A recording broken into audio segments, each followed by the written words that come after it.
This is a EGR valve of a Nissan Pathfinder, 2008 is the year, 2.5 diesel. These EGRs are probably fit to lots of other Nissans, and the problem with this,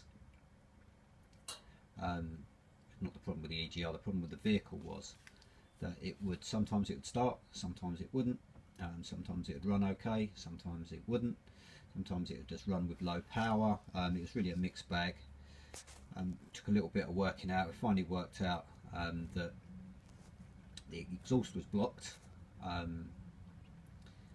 and then we kind of made the diagnosis the wrong way around. We kind of made it backwards from the exhaust being blocked, and then realised that there was something else going on.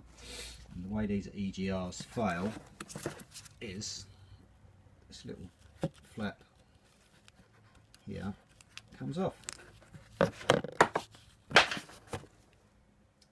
and then it does a little dance.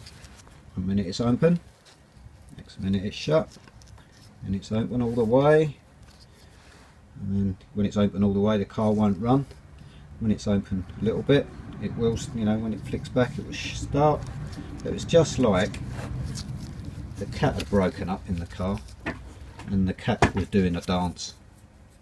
And the way this works is it should rotate on this axis, attached to this, so you know that would be a little bit of EGR going on there, and a little bit more, and then, you know, when it drops out and it's fully open like that, this car's not running.